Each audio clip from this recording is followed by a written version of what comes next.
Olá a todos, está começando mais um episódio do podcast Pensamento Imobiliário. Meu nome é Gustavo Rhodes e, como sempre, a gente traz alguém especial para conversar com vocês, corretores de imóveis. E hoje a gente está trazendo aqui um empresário que está à frente da 4D Imóveis, diretor nacional de fiscalização do COFECE e advogado especialista em direito imobiliário, não é mesmo, Mari? Sim, com certeza. É uma figura que vocês vão gostar de ter todo o conhecimento que ele adquiriu ao longo dos anos. Diego, muito bem-vindo ao nosso podcast e eu tenho certeza que esse bate-papo vai agregar muito aos nossos ouvintes. Que alegria estar aqui. Eu acho que vocês fazem um papel fundamental de socializar conhecimento, aprendizagem e processos para o corretor de imóveis, que é sedento por conhecimento, né? Então, para mim é uma honra, né? E já parabenizo esse trabalho. Eu acho que todas as pessoas que tiram e dedicam um pouco do seu tempo para socializar conhecimento merecem todas as honras possíveis, né? Essa é a nova sala de aula, né? Os podcasts são as novas salas de aula, os bate-papo e essa integração. E vai ser muito bom partilhar um pouco da nossa história aqui com vocês. Diego, maravilha. É uma honra realmente te receber. Você tem uma bagagem gigantesca e especializada no mercado imobiliário. E a gente está aqui para justamente extrair esse ouro para passar aí para os corretores de imóveis que estão nos assistindo. Então, eu queria saber já inicialmente sobre a sua história. Como é que começou essa bagagem? Como que você entrou no mercado imobiliário? Então, é uma história longa, né? Mas muito interessante de contar, porque tudo que é difícil de passar é bom e gostoso de contar, né?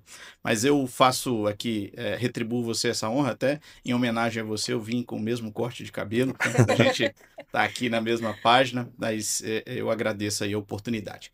Eu sou corretor de imóveis desde 18 anos, né? Então eu fugi um pouco da regra da maioria das pessoas que, de repente, tentam outras coisas e eventualmente não deu, e aí encontra uma corretagem, né? Eu trabalhava no Banco Central e fiz um teste vocacional e descobri a profissão de corretor de imóveis. Aí eu fiz o curso no Instituto Monte Oreb, lá atrás. Então eu não tinha nem 18 anos ainda. E aí formei, eu já tinha passado para a faculdade e não tinha iniciado e iniciei a corretagem. Naquele momento, a orientadora vocacional disse, eu vim de uma origem financeira muito, eu não tinha dinheiro nenhum. Assim, eu brinco que se hoje eu sou pobre, eu nem sei o que eu era, brincadeira à parte. Então a gente tinha muita dificuldade financeira. Eu trabalho desde muito cedo, desde 8, 9 anos, e comecei no Banco Central aos 15, saí aos 18. E ela disse, olha, se você se dedicar, com 6 meses você consegue ter um carro. Então aquilo ficou na minha cabeça, porque eu precisava de algo que eu pudesse estudar e trabalhar ao mesmo tempo. Eu falei, opa. Então isso aconteceu, né? Eu fiz o curso, depois eu fiz um estágio. Iniciei o estágio na Vilar Imóveis, na QSA 11 em Taguatinga, do Dr. Venefredo Vilar, lamentavelmente falecido, também advogado e corretor de imóveis. Então, eu comecei como captador de imóveis. Antigamente era muito comum contratar exclusivamente captadores. Hoje não é uma realidade, né? Então a gente ficava olhando os jornais ali, eu tinha um tique. Então, eu posso dizer que foi uma confluência. Eu tenho assim, o pensamento de Deus na minha vida, e aí, independente do seu credo, ele sempre foi presente. Então, acho que Deus me conduziu para isso, porque no primeiro momento eu tinha uma visão muito de me dedicar ao direito, né? Só que eu me apaixonei pelo mercado imobiliário já aos 18 anos, assim, com muitas dificuldades, muitas dificuldades. E aí a gente foi superando aos poucos. Então, num primeiro momento foi assim, era algo que eu poderia trabalhar e estudar. E aí depois eu formei, mas assim, hoje é a minha profissão primeira, é a profissão que eu dedico boa parte da minha vida e retribuo tudo que eu recebi e vivi do mercado imobiliário. Então, diferente da maioria das pessoas, eu sempre brinco, sabe, Rafa, que o corretor de imóveis ele é um dos poucos profissionais que encontra a profissão no anúncio do jornal. Isso é triste, porque normalmente o corretor primeiro busca a posição para depois buscar a formação. Eu não tornei-me advogado por um anúncio no jornal, pelo resultado. E a época, 2007, 2008, ali, a gente tinha um boom do mercado imobiliário, o crédito imobiliário estava aflorando com maior né, efervescência, você estava migrando aqui, falando do Distrito Federal, Brasília, a gente tinha né, o Sudoeste já tinha vivido um apogeu ali, e aí florescia com mais força a Águas Claras, a cidade satélite aqui do Distrito Federal, e aí você tinha uma migração das cooperativas para as construtoras, então o mercado estava muito efervescente. E aí as pessoas prometiam ganhos, às vezes, irrealizáveis. Não, ganhe de tanto a tanto, 50 mil, 60 mil reais por mês. No jornal estava lá um anúncio. E atraía toda sorte de pessoas, porque quem não quer isso? Perfeito. Depois é que você descobria. No meu caso foi um pouquinho diferente, porque eu descobri a formação antes. Eu descobri que tinha que fazer um curso técnico antes, eu iniciei o estágio, e aí, obviamente, que a gente vai aprendendo também na prática. Então, foi um pouco assim a minha história. Não foi fácil, realmente foi muito difícil. Eu vou confidenciar aqui algo que, à época, como captador, eu ganhava 4 vale-transportes por dia. Hoje ninguém sabe o que é vale-transporte, né? Então, esses vale-transportes, eu morava numa cidade satélite aqui do Distrito Federal, e eu andava a pé e comia com os vales. Então, assim, era um tempo muito difícil. Muito, muito, muito difícil. Mas essa profissão ela é tão generosa e tão democrática que, de fato, em 6 meses eu tinha um carro zero. Assim, é um negócio poderoso. Mas aí a gente não pode se iludir com isso, porque aquele resultado não foi necessariamente fruto do meu conhecimento profundo. É que vender imóvel, vender propriedade imobiliária é como vender água, é vender vitalidade essencial. Então, Perfeito. até mesmo sem saber, alguém compra, entendeu? Perfeito. Assim, realmente, essa profissão transformou minha vida profundamente. Mas foram muitos desafios. Você imaginar que você vai falar de um produto, orientar pessoas a comprar, fazer investimento. Só para você ter uma ideia, primeira vez que eu estive em Águas Claras, cidade satélite de Brasília, eu fui fazer a avaliação de um imóvel, só para contar essa história. E eu lembro muito bem, o nome do prédio era Villeneuve, tem, em Águas Claras, 102, e o apartamento tem aproximadamente 100 metros, um 3/4 grande, é um prédio segunda geração aí de Águas Claras, segunda, primeira geração, e o metro quadrado era assim, R$ 1.100, você tem uma ideia, R$ 1.100 no Villeneuve. E eu saí de casa com 2 vales de transporte apenas. Ou seja, eu falei, vim andando e comi com o outro e voltei a pé para casa. E eu falei, cara, aquela perspectiva de ganhar, eu fiz uma conta, apartamento de R$ 110.000, eu sou o captador, serei o vendedor, daria R$ 5.000, vou ganhar 2.000 e poucos reais. Eu saí do Banco Central ganhando 200 e poucos reais, R$ 300. Então aquilo encantou os meus olhos num A primeiro momento, a possibilidade, né? possibilidade. Só que o desconhecimento que eu tinha naquele momento é que existia todo um mar de possibilidades. E a minha expectativa era que eu captaria aquele imóvel e que venderia. E como era a regra de meio a meio ali na imobiliária, então eu fiz essa conta por alto. Falei, se eu for só o captador, dá 1.250, ou seja, fiz todo esse exercício mental e fiquei com aquela ideia muito forte. Só que a realidade vem e se impõe. Porque aí depois o proprietário estava no inventário, o imóvel, tinha que resolver o inventário, tinha toda uma outra etapa pela frente, mas que a perspectiva do ganho naquele momento me cegou. E naquele dia eu lembro-me com muita clareza, eu voltei para casa a pé, estava chovendo, terrível, e eu fiquei pensando, falei, cara, como é que pode? Assim, eu vim aqui acreditando que ia resolver os meus problemas e estou voltando a pé. Mas esses são os desafios inerentes de uma profissão assim. E, de fato, depois dos 6 meses, naquele momento ali, eu tinha um carro, eu fiquei imaginando a força que essa profissão tem, né? Então, assim, para contar que foi um começo difícil, como é para todo mundo, não foi, eu não tenho familiares, não tinha familiares no mercado imobiliário, não tinha ninguém, também não fui no anúncio do jornal, mas aí a perspectiva do ganho foi algo que me atraiu Encantou, né? também num primeiro momento, entendeu? E, Maravilha. Diego, você tem, acredito, uma rotina bem intensa, né? Unindo todos esses papéis. Existe um ponto de interseção, assim, onde essas funções todas se encontram e se fortalecem? Sim, eu sempre estudei muito, sabe? Eu sempre. Acho que a rebeldia de quem não tem dinheiro é o estudo, né? Você tem que estudar, estudar, e eu sempre gostei de estudar. E eu tinha muito fixo na minha cabeça que eu queria fazer direito. Assim, eu sempre não paguei faculdade, enfim, eu tinha saído, estudei escola pública a vida inteira, e já tinha fixo de que seria alguma coisa no universo do direito. Não tinha a ideia de ser corretor de imóveis, né? Hoje, assim, a gente vê, eu desejo que minha filha queira ser corretor de imóveis. No passado, ninguém, o meu sonho é meu filho ser corretor de imóveis. Não tinha essa perspectiva. Isso mudou e está mudando com muita velocidade. E aí eu decidi continuar com o direito por conta dessas intersecções. Porque eu sempre brinco, sabe, Mari, que muita gente acredita que corretor de imóveis vende imóvel. E eu acreditava isso lá atrás, sabe? Eu acreditava mesmo que a gente vendia imóvel. Só que o tempo me mostrou que a gente não vende imóvel. Aí tem gente que fala, não, mas o corretor vende sonho. Também não, sabe? Eu brinco, olha, quem vende sonho é o padeiro. O corretor de imóvel vende serviço. E vender serviço é muito difícil, porque como é que você agrega valor ao serviço? Né? Quando você vende um carro, você coloca a roda de liga leve, ar-condicionado, você tem atributos que agregam valor.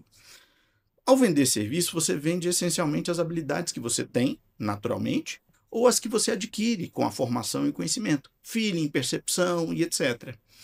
E aos 18 anos, pensa você, nunca comprei um imóvel na vida, não tinha dinheiro para nada, como é que eu ia vender isso? Então, o direito foi um divisor de águas na minha formação profissional. Por quê? Porque aí a minha salvaguarda foi o conhecimento. Perfeito. Porque, invariavelmente, o corretor de imóveis tem que ter, no mínimo, uma noção jurídica e imobiliária.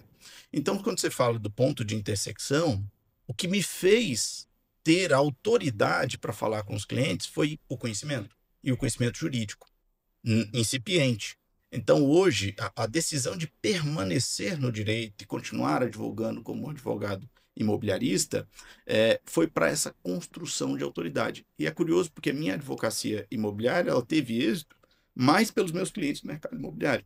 Eu atuei muito contra atraso de entrega de obra, imóvel, né?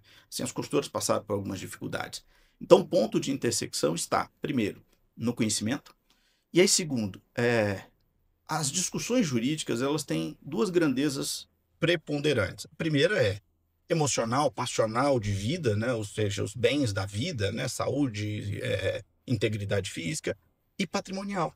Então, os processos, eles não raro, ou têm um imóvel envolvido, ou terão um imóvel envolvido.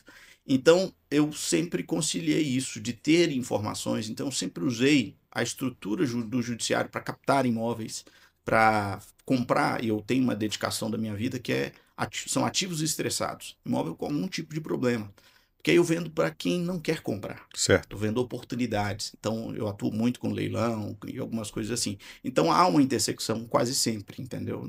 Nas duas atividades. Porque eu, ao longo dos anos, fui me especializando também no direito e muito no direito imobiliário. E vendo oportunidade de trabalho, né? Sim.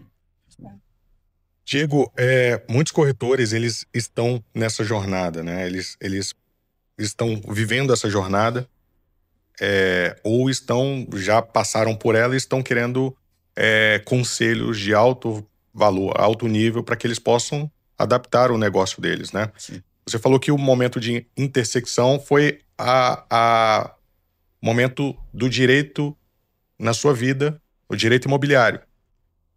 Teve no início, antes, algum momento, algum ajuste que você fez? Foi entrar numa imobiliária? Foi algum conselho de alguém? Foi alguma transação que fez a virada do seu negócio? O que você diria antes da aplicação do direito imobiliário na sua vida aí para os corretores? O que você fez para que você pudesse caminhar por esse caminho e não desistir lá no início? Foi o carro logo no início que você comprou? O que foi? Acho que a gente procura ter respostas românticas para as coisas, né? Mas eu acho que, num primeiro momento, a necessidade.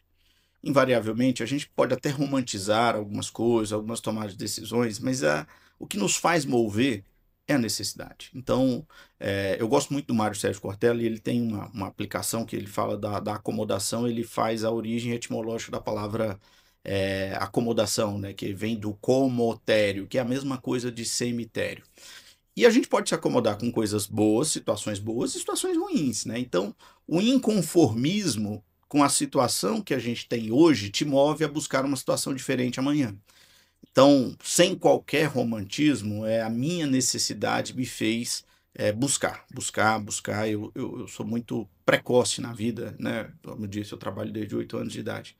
Eu brinco assim, eu sou igual carro de locadora, né?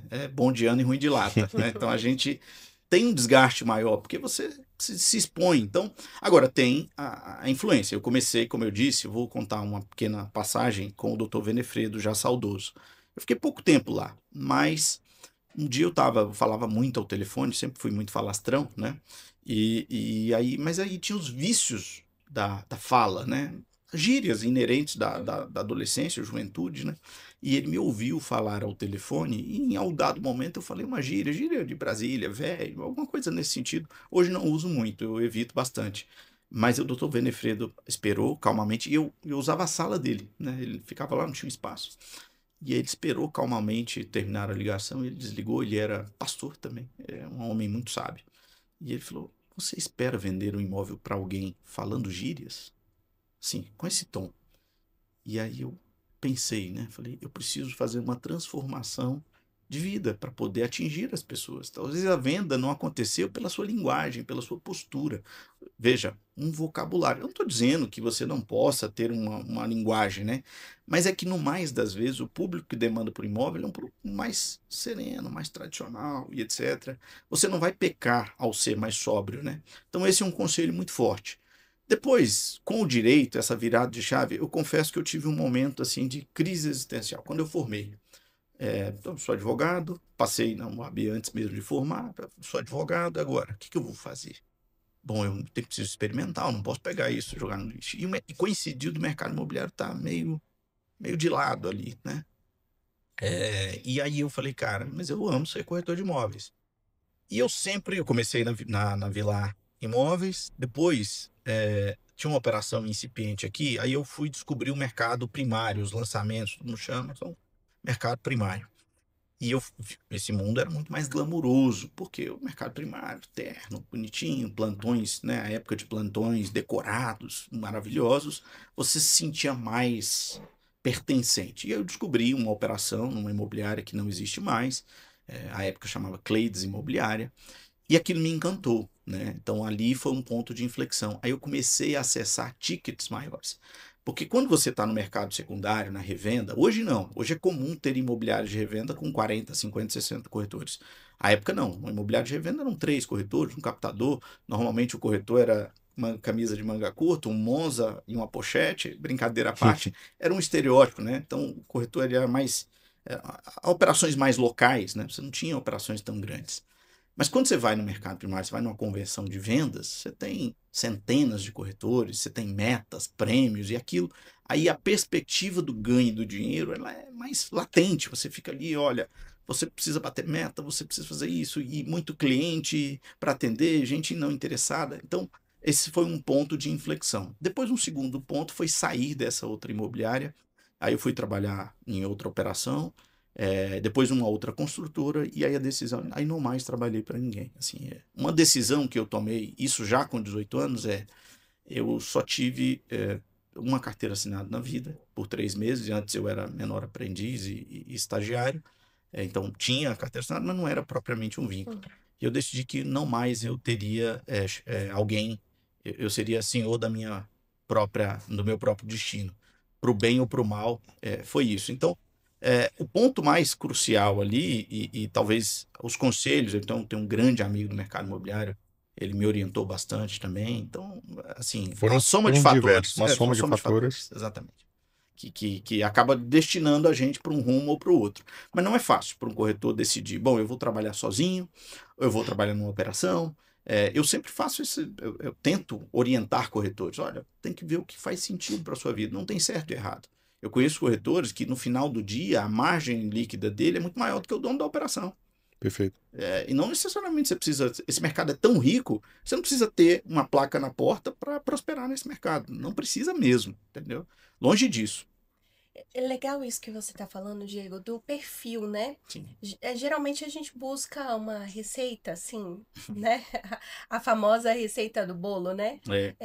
Como se valesse para todo mundo aquela mesma trajetória. Quando as pessoas são diferentes, né? Os cenários, a necessidade que você trouxe Sim. é diferente. E achei muito bacana você comentar sobre isso, né? Que não existe certo e errado. Não. O corretor, ele precisa entender, né? E se adequar às oportunidades. O que você falaria para essa pessoa que está nesse momento de muita dúvida, de muitas vozes, né? E sem saber para onde ir, né? Qual decisão tomar? Olha, procuro sair um pouco do pensamento raso, sabe? A gente tem que... O corretor de imóveis ele tem que ser um questionador profundo, né? Ele não pode se acomodar com as ideias prontas. E isso que você falou é assim, ó, tem uma outra frase do Mário Sérgio Cortella que ele fala o seguinte, ó, gente nasce não pronta e vai se fazendo. Com essa ideia de coach, mentoria, as pessoas acreditam que vai pagar para alguém e esse alguém vai introjetar nele a forma de fazer e aquilo que deu certo para ele vai dar certo para você. Não. Fazendo é que as coisas acontecem. Então, se eu disser, eu planejei cada passo da minha vida, jamais. Isso é impossível. Esperar isso é uma tolice profunda. Então, você precisa ter princípios que te norteiam. Perfeito. E na minha vida, eu tenho, e eu carrego isso para sempre, eu tenho 2 princípios. Duas palavras para falar, para dizer a verdade. Rumo e ritmo. Você precisa ter um rumo, como que seria isso? e eu vou explicar. Você tem seus valores, suas crenças, princípios inegociáveis. Ou seja, isso te forma, isso forma seu caráter. Bom, você não muda de time de futebol toda hora, você não muda de religião toda hora, você não muda seus valores toda hora. Então, isso vai te dar um rumo, né? Ou seja, bom, se você eventualmente quer chegar a um dado lugar, você segue naquele rumo. Então, o conjunto de valores que te fazem ser quem você é, te dão um rumo. Então, pegar um exemplo, né? Eu torço para o melhor time do mundo, Flamengo, brincadeira à parte. Dificilmente eu vou comprar um ingresso para assistir o jogo de outro time. Então, isso faz parte de um rumo da minha vida. Colocando isso numa coisa mais simples. Então, eu sou de uma dada religião, eu sou cristão, então isso é um rumo da minha vida. Bom, eu pretendo casar, eu pretendo ser solteiro, eu tenho uma orientação de gênero, enfim, eu tenho um rumo da vida. Então, esse conjunto de valores te dão um rumo. Você sabe mais ou menos onde você quer chegar, os seus sonhos, os seus anseios. E aí a questão do ritmo é fazer sempre, todos os dias, permanentemente. Com rumo e ritmo, você vai chegar a algum lugar. Então, todos os caminhos num planeta global te levam para o mesmo lugar. Se você seguir na direção sul e circundar a Terra, você vai chegar ao mesmo ponto aqui, e o contrário é verdadeiro. Então, o que eu posso dizer? Não parar. E se cansar, descansar. Como é que você vai descobrir? Fazendo. Qual é o maior erro do corretor de imóveis que eu percebo? Primeiro, vir pelo dinheiro. Apenas pelo dinheiro. Porque o dinheiro pode faltar, e já faltou algumas vezes na minha vida. Se eu tivesse no mercado apenas pelo dinheiro, eu já teria desistido. Ou teria ido para outras circunstâncias que dão mais dinheiro. Então, se você vem pelo dinheiro, qualquer proposta que te cubra vai te levar. E isso vale tanto para permanecer na profissão, quanto permanecer numa operação, numa imobiliária. Não, eu estou aqui numa dada imobiliária e eu vou para outra porque eu vou ganhar mais. Não tem problema nenhum, mas esse não pode ser o seu objetivo. Porque se é o outro pagar mais, você não vai conseguir manter uma performance. Quer ser bom em algo? Faça a mesma coisa por muito tempo. Perfeito. Não tem outra discussão. E aí o problema é que o corretor fica sempre correndo atrás do dinheiro. Não, e aí vou abrir uma operação. Hoje eu estou vinculado à imobiliária, estou ganhando X, eu vou abrir uma imobiliária porque, poxa, hoje eu estou dando 50%, 60%, sei lá quanto por cento para imobiliária, cada operação tem sua lógica. Eu vou abrir outra porque aí eu fico com 100%.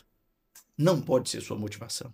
Você tem que montar uma operação imobiliária porque é seu desejo ter uma marca, uma identidade, consolidar seu nome. Até e não porque que o dinheiro te move. Até porque muda completamente o negócio, né? Sim.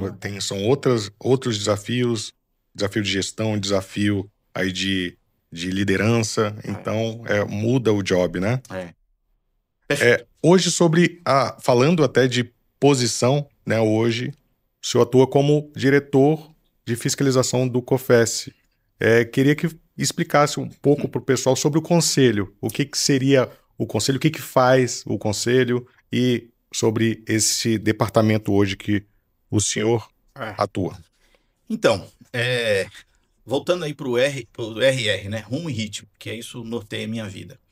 Se você me perguntasse, quando eu comecei, você pretende trabalhar com entidade de classe? Primeiro, nem a maioria dos corretores sequer tomam conhecimento da importância e da existência das entidades representativas de classe e, no caso, a autarquia regulamentadora da profissão. Não, nunca pensei isso. Mas fazendo a vida me fez encontrar isso. E aí, eu assumi o mandato nas gestões passadas e eu entendi que eu precisava devolver para o mercado que tudo me deu alguma coisa. Eu precisava contagiar outros corretores a entender a importância da sua própria profissão. E eu tenho uma missão de vida, isso eu falo, minha esposa é até contra, porque esses são trabalhos honoríficos, não existe remuneração, são trabalhos voluntários, eletivos, inclusive, no meu caso especificamente nomeado agora, mas enfim, em regra é eletivo. Foi muito pela gratidão de tudo que a profissão me deu e um inconformismo com determinadas coisas. Então não adianta eu reclamar, eu quis ser a mudança que eu pretendia existir. Então, num dado momento, disputou a eleição, eu descobri esse universo. Então, para você que está aí, corretor de imóveis, o conselho é igual o Conselho Regional e o Conselho Federal, o sistema COFES-Cresce e qualquer conselho regulamentador de profissão, OAB, CREA, CAU e etc. Somos 32 profissões regulamentadas com lei própria. Qualquer deles é como a sua mãe. Se a sua mãe nada lhe fizer além de trazer-lhe ao mundo, você deve amá-la e respeitá-la. Você só existe porque existe uma lei, no nosso caso a Lei 6.530, que regulamenta a existência da profissão e que existe uma entidade autárquica, natureza federal, uma autarquia, que diz, olha, você, Mari, pode ser corretora de imóveis, você pode ser corretor de imóveis e pode desenvolver sua atividade. E você tem limites de atuação. Então, o conselho ele é essa baliza mínima de moralização e normatização. Daí em diante, você tem regras éticas, né? A gente chama de deontologia, é a ética aplicada à profissão. Eu sempre digo que a ética está para o mercado imobiliário e para todos os mercados, como está a vedação ao canibalismo para a humanidade. Se todos nós fôssemos canibais, todos morreriam, o último de fome. Então, o conselho ele garante a existência do mercado, porque ele traz limites para o desejo e os vícios humanos. Então, eu não posso pegar o seu cliente, eu não posso desviar o seu interesse, eu não posso me locupletar. Então, a gente tem que cada dia mais entender a vitalidade e importância do conselho. Algumas pessoas têm uma perspectiva muito sindical do conselho, associativista, espera que o conselho faça algo por ele. Muito paternalista, acha que o Estado tem que fazer as suas vezes, e não é isso. Eu preciso garantir que você tenha portas abertas pela credibilidade. O maior ativo de um corretor de imóveis é a credibilidade. Aliás, de qualquer negócio. Eu sempre digo que sem dinheiro e com credibilidade você faz negócio. Agora, com dinheiro e sem credibilidade você não faz negócio. E o que garante a credibilidade do corretor? São as balizas éticas. Porque quando você se tornou corretor de imóveis, você deixou de ser você. Você passou a ser o corretor de imóveis. A Mari corretora de imóveis. Então, a gente tem um sentimento de corpo que tem uma obrigação junto com isso. Eu tenho que cuidar dos meus atos para que eu não te afete, para que eu não afete sua imobiliária. Então, essa missão hoje ela é desafiadora, porque você tem uma série de irregularidades, inconformidades, mas ela é gratificante, porque é através disso que a gente vai mudar o mercado. Tem alguma coisa dentro a partir de quando você entrou, né, no conselho e começou a visualizar, né, novas demandas, tem alguma coisa que você passou a perceber? É lógico que são várias, mas alguma coisa que, como numa visão de corretor, poxa, eu enxergava um pouco dessa forma antes. E a partir de quando eu entrei no conselho de âmbito nacional, né, eu passei a enxergar isso de uma outra forma. Algo que pode tirar dúvidas de muitos corretores hoje. Eu fui diretor secretário aqui do Conselho Regional de Corretores de Imóveis do Distrito Federal por 2 mandatos, fui diretor secretário do Conselho Federal de Corretores de Imóveis, aliás, um dos diretores mais jovens de toda a história. E, naturalmente, quando você disputa a eleição, você vem de uma visão mais de oposição, de olhar as coisas, e tem um homem que mudou minha vida, que é o presidente do Conselho Federal de Corretores de Imóveis, o presidente João Teodoro. Um homem que tem uma mente totalmente à frente do tempo. Eu ficaria horas dizendo os benefícios que ele trouxe para o mercado imobiliário e as pessoas não veem. Porque às vezes não se interessam, ou enxergam, ou têm expectativas diferentes. O que me mudou a meu respeito? Como todo oposicionista, como toda pessoa que pretende fazer algo, a gente tem muitas críticas. A gente olha muito e vê assim, o conselho não faz nada, ele precisa. Eu vi o porteiro vendendo e o conselho não faz nada. E quando eu já cheguei a julgar mais de 3.000 processos em grau recursal para caçar, cancelar corretores e etc. Quando eu me deparei com uma enormidade de coisas que fazemos, falei, nossa, mas o conselho faz muito. Só que ele não faz aquilo que eu espero que ele faça, porque não é o que eu espero não é o que deve ser feito. Então, a primeira coisa é, realmente, a gente tem uma perspectiva errada sobre a entidade de classe. Primeiro ponto. O segundo ponto, eu descobri, no meu entender, quais são as raízes dos problemas. Que não necessariamente está na baixa formação do corretor. Está também, mas não necessariamente. Outras coisas que eu descobri é que, assim, existem padrões de erros no mercado. E normalmente eles estão atrelados no desejo desenfreado de fazer qualquer valor a qualquer custo. Então, a gente está combatendo muito a causa e não o efeito. Explico. Por que um corretor de imóveis, ou imobiliária, ou um contraventor faz negócio e faz uma prática deletéria que é o overpricing? Né? Vou dar um exemplo. É porque o livro Pai Rico explica, está todo mundo na corrida dos ratos querendo fazer mais dinheiro com o menor tempo possível. Então o problema é não encarar essa profissão como uma carreira, e sim como algo que eu vou tirar o máximo que eu puder. E aí os vícios humanos vêm de acordo com o desejo de fazer o dinheiro, entendeu? Então, assim, é muito profundo, é um trabalho muito complexo, mas hoje a gente consegue com muita clareza fazer. Outra coisa que eu descobri, o conselho fomenta muito negócio para o corretor de imóveis. E eu explico. No Distrito Federal, por exemplo, no meio da pandemia, eu escrevi, junto com o deputado Roosevelt, uma lei para reduzir o alíquota. Eu sabia que era, mas a gente botou a alíquota do ITBI. Isso é uma ideia de fomento. A gente teve o prazer, aqui no Distrito Federal você tem uma frente parlamentar no mercado imobiliário distrital. A gente teve o prazer de botar esse assunto na ordem do dia. Depois o governador implementou e hoje é uma realidade. Então o conselho também tem essa vertente, não de fazer por mim, por você, pela Mari, a gente faz pela sociedade. Exatamente, entendeu? por todos. Por todo mundo. E Diego, na sua opinião, qual é o papel do corretor para valorizar a nossa profissão? Sim. Olha, Mari, você sabe que a coisa que que mais me pedem e me pediram ao longo dos anos que eu fiquei à frente no regional é valorização do corretor de imóveis. Valorização do corretor de imóveis. Isso sempre me incomodou. Porque como é que a gente valoriza alguém? Assim, isso é até filosófico, né? Vamos pensar aqui. Vamos buscar, então, a origem da palavra. Valorizar é reconhecer valor.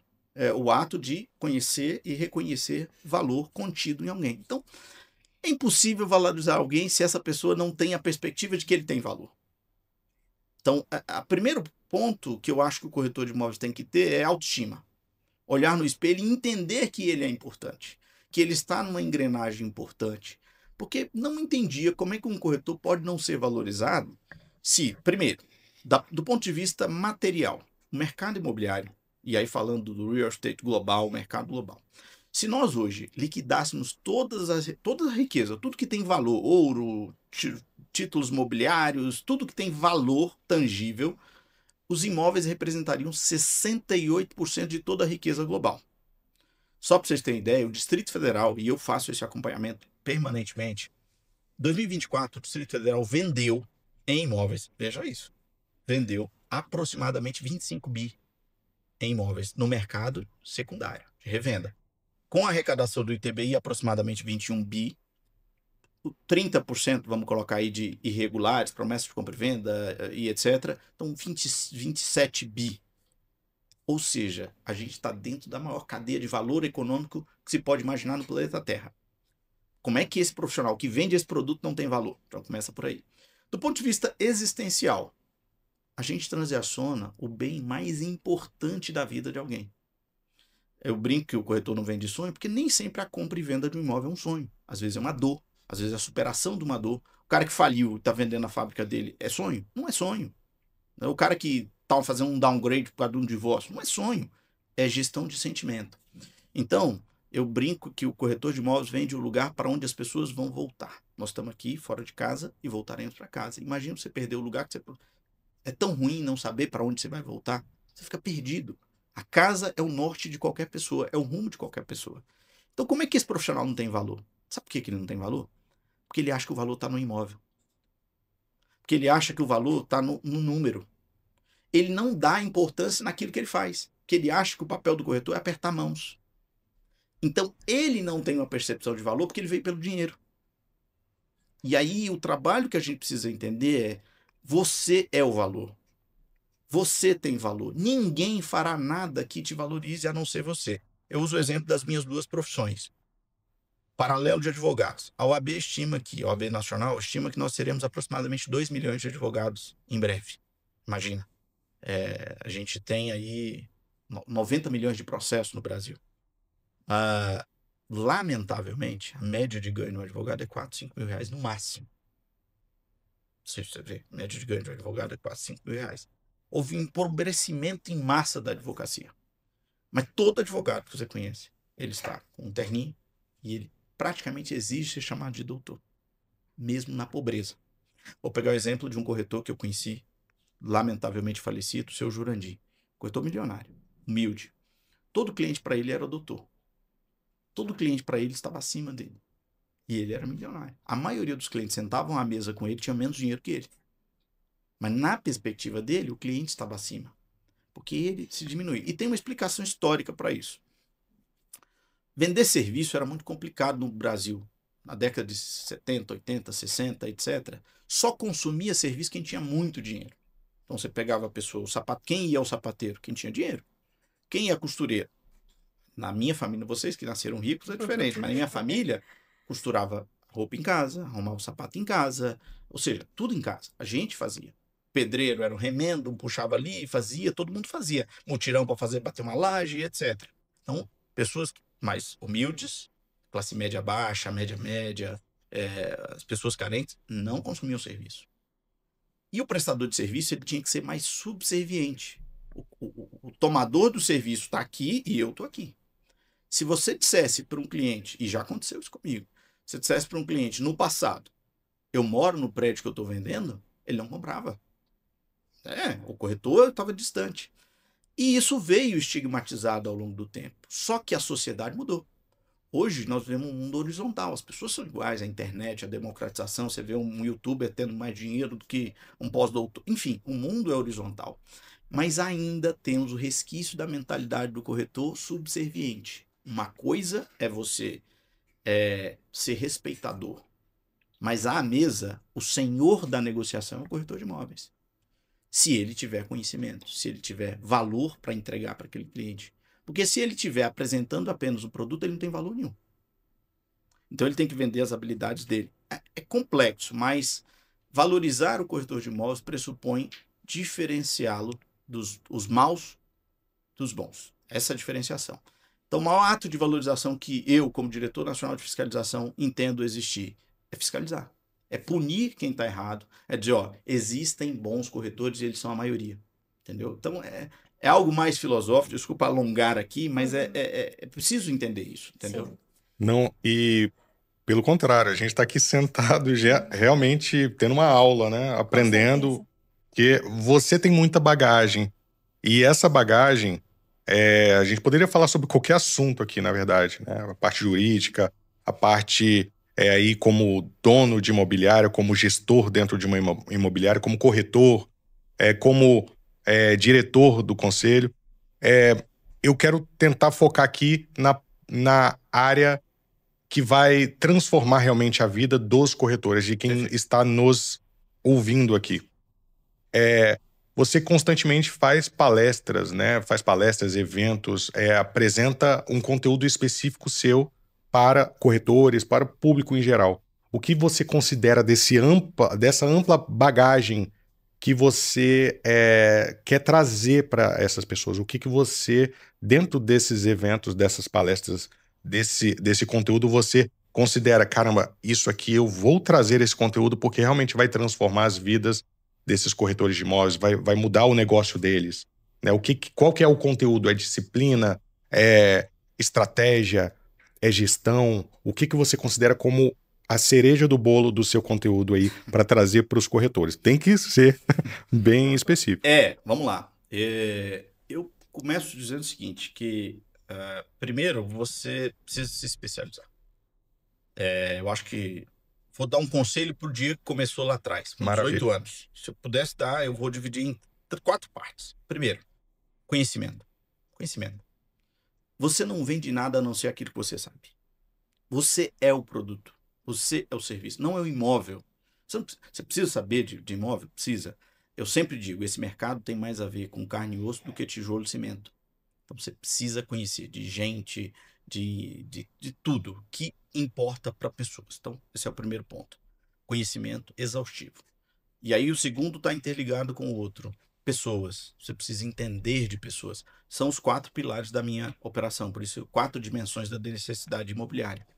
Você precisa ter conhecimento profundo. Você precisa ter conhecimento de gente, de pessoas, se importar com pessoas. Parece clichê falar, não faz pelo dinheiro, faz pelas pessoas. Não, mas é verdade. Pense primeiro na pessoa. A pessoa vai morar naquele lugar que você está indicando. Ela vai abrir um negócio dela. Então, empatia absoluta. Você precisa entender de gente. Corretor de imóveis precisa entender de gente. Então, se você sobe no elevador, você tem que sorrir. Corretor de imóveis tem que contar piada. Não piada pedante, mas ele tem que ser algo, uma energia. Ninguém compra imóvel triste, introspectivo. Ninguém compra imóvel pensando no passado, sempre no futuro. Então, você tem que ter gestão de sentimento, entender de gente. Então, formação, preocupar-se com gente. Especialização. Quando eu falo de especialização, outro dia eu fui ortopedista, e aí eu ia marcar. Eu gostaria de marcar ortopedista, uma clínica de ortopedia. De quê? Eu falei, não, ortopedista. De quê? Não, joelho, tornozelo, braço, o quê? É isso. Embora o profissional de hoje tenha que ser, tem uma palavra estranha, mas importante, que é polimata, ele tem que entender o máximo de coisas possível, ele tem que ser um clínico geral, ele tem que entender de tudo, mas aplicar no especial.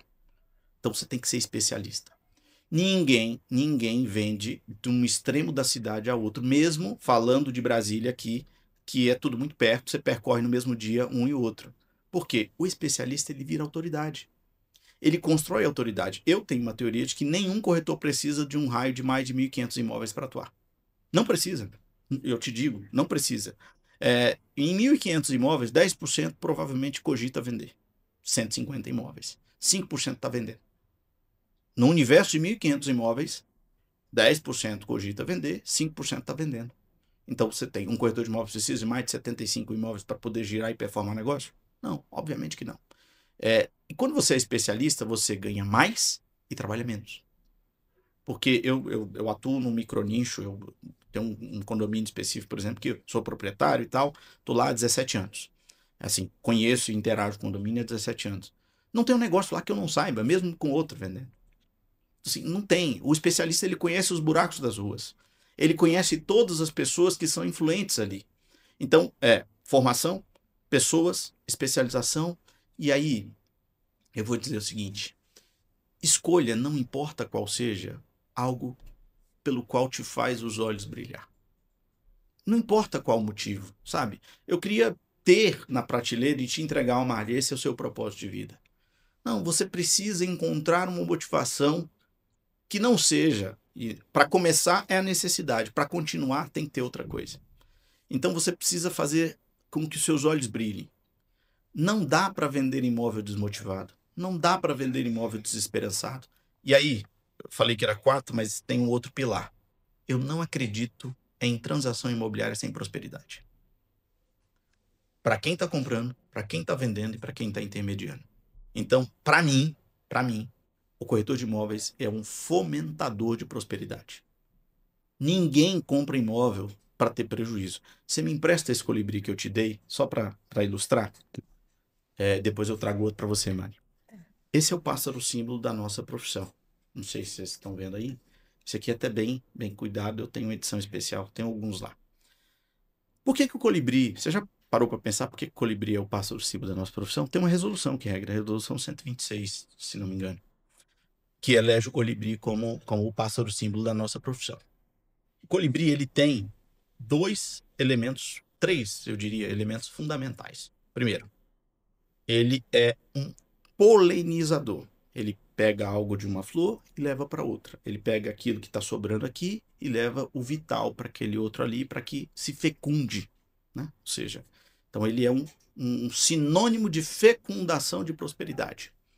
O segundo ponto, o colibri, ele é um sinal auspicioso. Vocês que são urbanos, mas eu tenho um pé na roça. E a gente tem um pé na roça, quando chegava um beija-flor, o colibri nada mais é que um beija-flor. Quando chegava um beija-flor à casa de alguém, a pessoa falava, alguma coisa boa vai acontecer. Alguém vai nos visitar. Então, o corretor de imóveis deve ser esse sinal auspicioso. Quando o cliente ligar, fala assim, opa, a Mari está me ligando, alguma coisa boa ela tem para mim. E por último, o colibri é leve. Ele é leve. Não é pesaroso. É prazeroso. É leve.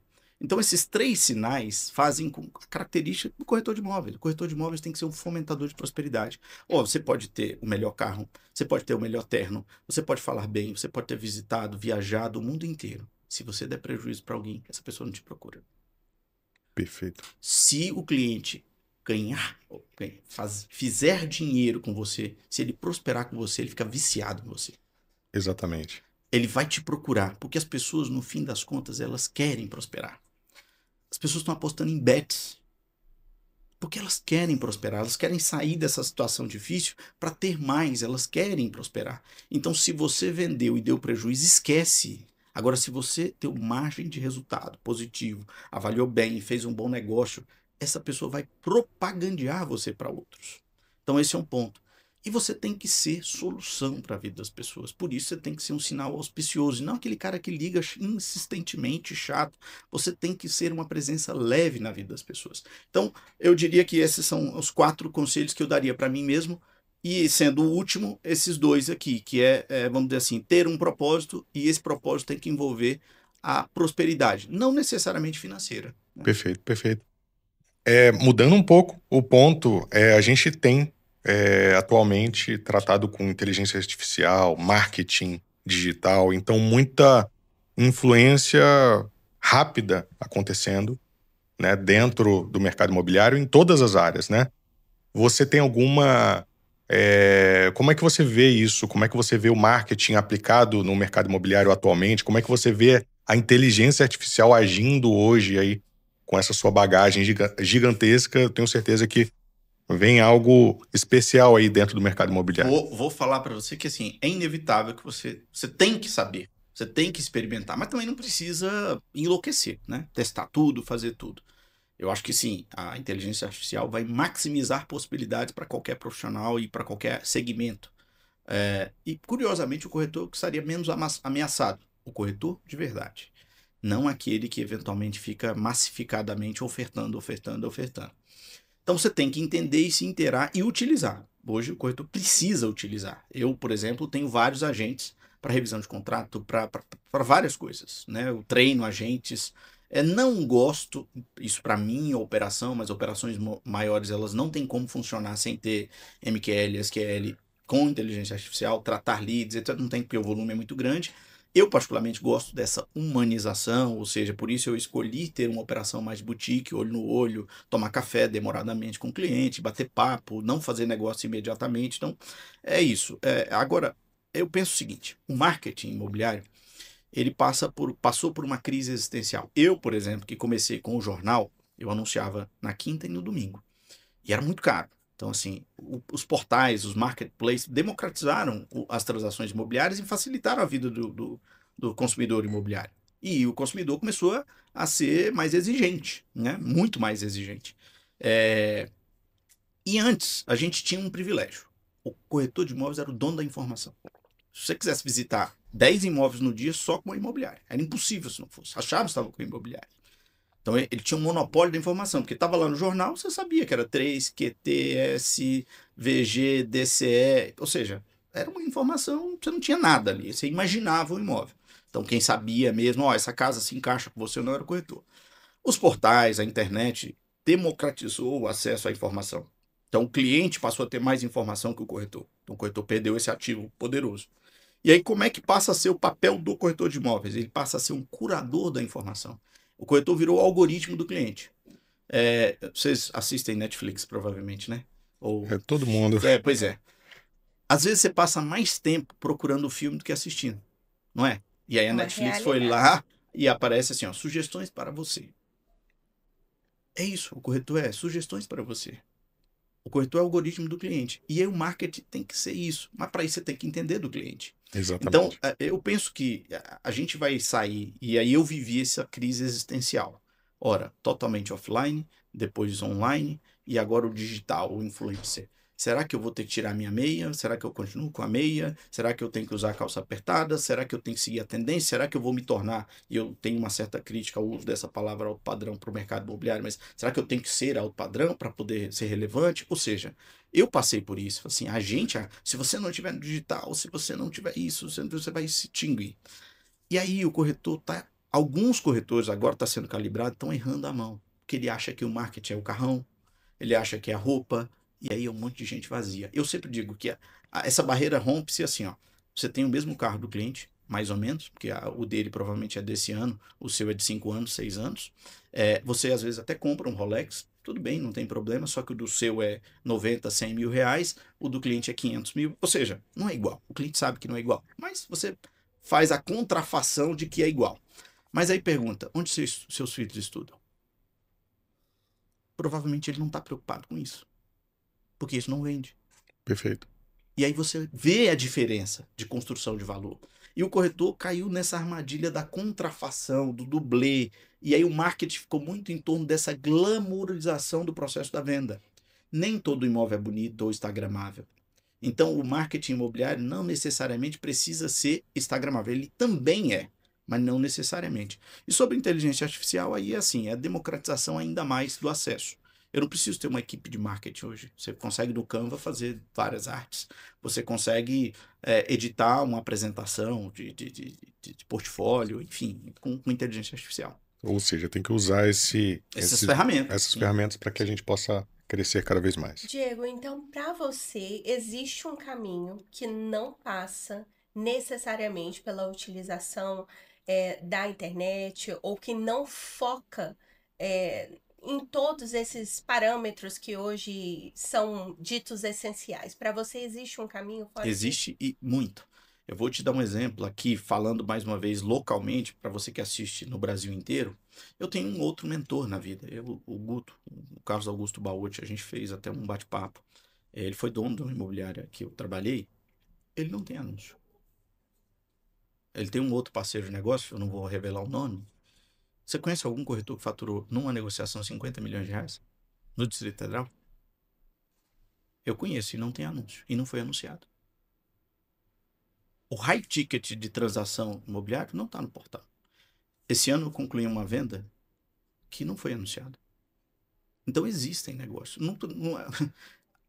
Talvez é o que aparenta mais é o que ganha menos. Às vezes, tá? Nem sempre. Então não é uma obrigatoriedade. É sim um caminho. E tem gente que vai performar muito por ali. Mas se não é a sua vocação, escolha a sua vocação. Porque mercado imobiliário, para mim, eu não tenho medo de plataformas que dizem substituir o corretor, porque mercado imobiliário pressupõe locus, é lugar. Você pode até comprar imóvel à distância, mas a relevância local é muito maior. Então a minha visão de imobiliário ela é muito assim, de relevância local, de ultra especialista, de comunitária, de bairro. A imobiliária tem que ser assim, falando, já imagina um lugar que você vai e fala assim, naquela esquina passa tal lugar. Vamos falar aqui da nossa região do Centro-Oeste. As pessoas vão muito a Caldas Novas. Existe uma pamonharia aqui que é marcada no imaginário de quem vai a Caldas Novas. Tá lá, eu não preciso de marketing. Ficou gravado no imaginário. Se você tem uma relevância de bairro, você precisa estar absurdamente exposto naquele micro-universo. Mas o problema é que o corretor quer vender muito mais do alcance dele. Ele quer ser dono desse bairro, do outro bairro. Não é assim. Primeiro você é relevante nesse, então você cresce, constrói, consolida. Depois você pode ir para outro com outra operação. Isso na minha visão. Então, eu acho que é possível sim.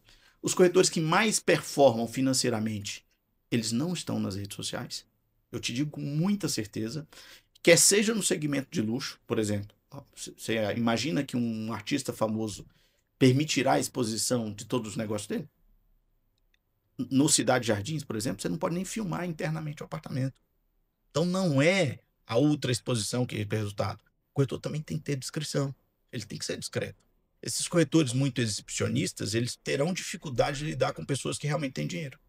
Porque normalmente quem tem muito dinheiro é discreto. Entendeu? Perfeito. Em relação à gestão, né? Como advogado, como diretor, como dono de imobiliária, né? diversos corretores eles se atrapalham um pouco nisso, né? Eles começam a trabalhar sozinhos e aí fazem tudo, né? Tem que fazer tudo ali, enviar contrato, fazer, né? Tem que ser tudo ali. E, ao mesmo tempo, realmente gerir uma empresa, gerir um negócio, você tem que ter uma gestão ali. Você precisa trabalhar com pessoas, com terceiros, contratar, às vezes, empresas ou pessoas para que possa aumentar o seu negócio. Como é que você vê isso pro corretor de imóveis? Você recomenda, ou você, se você fosse, voltando para aqueles conselhos lá atrás, você contrataria uma secretária? Você buscaria alguém para ajudar em alguma determinada área dentro aí da parte empresarial? Bom, primeiro, assim, aí volta para as dificuldades do mercado, né? O nosso mercado tem uma barreira de entrada muito baixa. Então, você entra, você se torna corretor muito facilmente. Tem gente que diz que o problema está nisso. Eu digo também. Mas o setor imobiliário, aí eu vou para a cadeia da construção civil, ele também é muito, vamos dizer assim, retrógrado em algum sentido. Você constrói prédios com argamassa, tijolo, cimento há milhares de anos. Então é um mercado que se move muito lentamente. E aí é muito no tino, no feeling, na percepção. É difícil em outro setor você imaginar. Eu conheço imobiliaristas semi-analfabetos, são milionários. Isso é possível, porque é um mercado extremamente democrático. Aí ele vai aprendendo com ensaio e erro. Certo. Só que hoje a sociedade não tolera mais isso. Certo. Então, é verdade que um semi-analfabeto fez um império imobiliário como construtor, incorporador, dono de imobiliário. É verdade, isso acontece.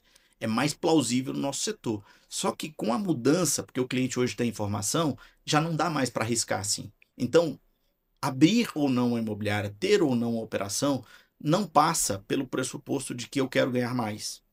Tem que ter um propósito. E para ter um propósito, aí você tem que ter gestão. Eu sempre brinco o seguinte: você vai abrir imobiliária, quanto você tem de capital de giro? Para quê? Não tem estoque? Mas tem que ter. Para você não precisar fazer pela barriga. Uma das missões de vida que eu tenho é o corretor trabalhar sem ser obrigado a fazer algo. O corretor, ele se torna um bom corretor quando ele tem o direito de dizer não. E o dono da empresa a mesma coisa. Se é arriscado um corretor operar sem capital de giro, imagine uma empresa. Então você pensa o seguinte: por que às vezes o cara vai se locupletar de alguém? Eu falo para as pessoas: olha, confie em mim, mas confie no que eu escrevo, principalmente. Por quê? Se a minha filha estiver precisando de um remédio e etc., eu farei o que estiver ao meu alcance por instinto de sobrevivência. Então, no mais das vezes, as barreiras éticas são rompidas também pela falta de planejamento prévio. E eu assisto muitas imobiliárias sucumbirem, talvez com apropriação em débito, alguma coisa, por falta de gestão. Então, hoje, eu não recomendo ninguém a se aventurar como foi no passado. Uma imobiliária não é uma loja com um monte de corretores e uma secretária. Uma imobiliária é uma empresa que faz gestão de ativos de terceiros e que tem responsabilidade civil e que precisa poder dizer não. Ele precisa ter freios éticos suficientes para falar assim: não, o seu preço está errado e eu não pego o seu imóvel nesse preço. É muito mais complexo. Você falar assim, é fácil virar corretor, mais fácil ainda é ter um CNPJ de imobiliário. E qual é o problema do nosso mercado? Que está mudando, tá? Assim, a gente tem em torno de 75 mil imobiliárias no Brasil inscritas no conselho. A maioria das imobiliárias são corretores alavancados. O cara não, assim, pensa o seguinte cenário: ele passou, entrou, terminou o segundo grau, fez um curso de TTI com 3 meses de duração. Daí ele trabalhou 1 ano, 2 anos, abriu uma empresa. Ele nunca aprendeu sobre capital de giro, sobre margem de lucro, resultado, gestão de processo, RH, etc, etc, etc. Mas por saber vender imóvel, ele acredita que ele pode ter uma imobiliária. Nem todo médico pode ter um hospital. Perfeito. E você precisa entender que aí é uma questão de autopercepção. Não precisa ter uma imobiliária para ser altamente rentável, ou para ter margens exorbitantes, ou para ter resultados. Não é isso que... Nem todo corretor precisará vender, ter uma imobiliária. Eu gosto muito do modelo norte-americano, especificamente de Nova York. E tenho trabalhado muito para mudar a nossa lei de regência, junto com o presidente João Teodoro, com a certificação de competência. Eu entendo que para você ser dono de um imobiliário, você tem que ser gestor imobiliário ou ter um gestor responsável técnico. Eu entendo que sim, você tem que... Porque a complexidade da gestão imobiliária é muito maior. Então eu não defendo que a profissão linearmente deve ser só de curso superior. Não acho que esse é o caminho. Não é a solução. Eu acho que o curso técnico tem que ser maior E para algumas funções específicas, você tem que ter custo superior. Por exemplo, gestão de aluguéis. Ou ser um RT de uma imobiliária. Vai diminuir muito os problemas.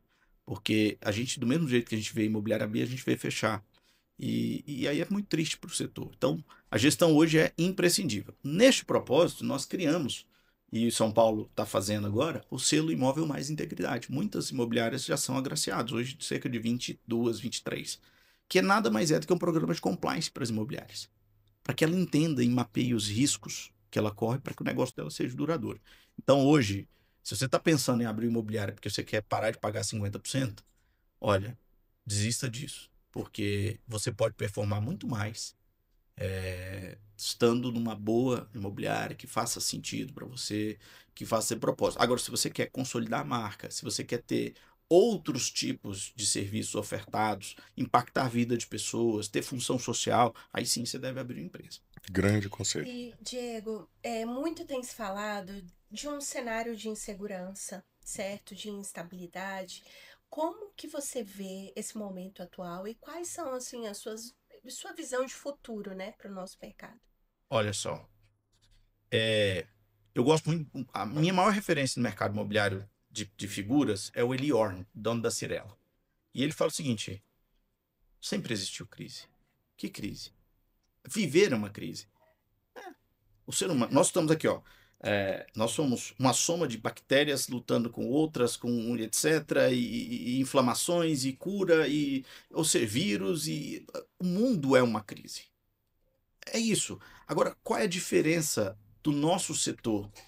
É que se você tem um mínimo de lastro, se você tem um mínimo de compreensão, você está preparado, você encara como carreira e não como uma aventura para arrancar dinheiro, você sobrevive. O médico deixa de ser médico porque recebeu menos pacientes durante um mês? Dificilmente. Então, a crise ela é inerente aos mercados.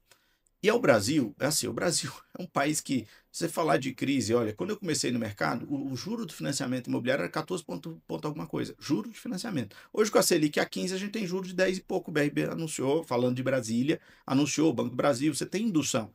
Então, você não tinha Minha Casa Minha Vida, você não tinha uma série de coisas. O que eu vejo é que crise é sinônimo de oportunidade. Não tem outra coisa. Em condições normais de temperatura e pressão, o dinheiro não muda de mão. Se você está satisfeito com o seu dinheiro, então ótimo, não ter crise para você. Se você tem dinheiro suficiente, é bom não ter crise. Mas se você não tem, é bom que tenha crise e que você esteja preparado. Então a crise é a dança da cadeira dos dinheiros. É a hora que o dinheiro muda de mão. Tomara que não seja da sua. É isso. Então eu não vejo... A segurança da humanidade está justamente no lar, na raiz. E o imóvel, a gente vende segurança. Então, Perfeito. a crise... Aí a gente vai ter o melhor produto a ser ofertado. Imóvel. Maravilha. Em relação a gente poderia ficar horas aqui conversando, tem muita pergunta ainda para extrair, mas realmente a gente tem um tempo limitado. Como que corretores, como que as pessoas que viram esse episódio, gostaram, podem ter mais informações? Entrando no seu Instagram, onde você compartilha mais informações? Eu tento me policiar para ter conteúdo, mas é o Instagram, @DHG Imóveis ali, eu sempre falo, enfim, pode entrar no direct lá, eu vou responder. Eu sou advogado de um monte de corretor que eu nunca vi. Então, assim, eu esclareço dúvida, dono de imobiliária, já me passo de jurídico, por ter função de entidade, eu me policiei para não assumir contratos com imobiliários, eu não faço. Por hora, não. Mas eu dou consultoria jurídica gratuita para a maioria dos colegas, ligam, eu nunca vi, às vezes eu converso com o cliente dele, então no @DHG Imóveis lá a gente bate um papo.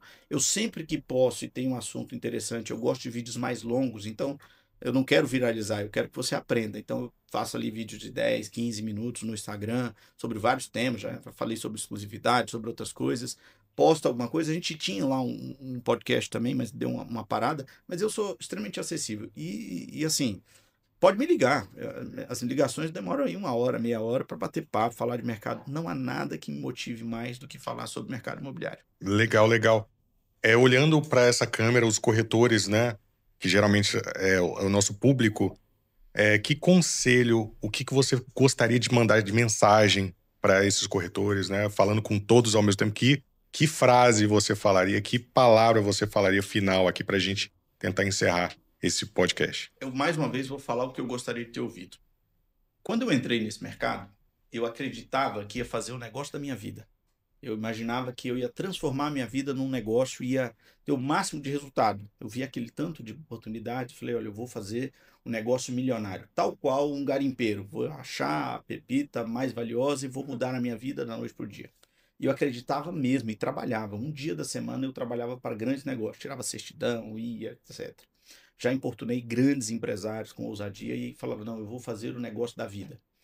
E o tempo me mostrou que este mercado é o mercado que você tem que fazer uma vida de negócios. O seu melhor negócio sempre será o próximo.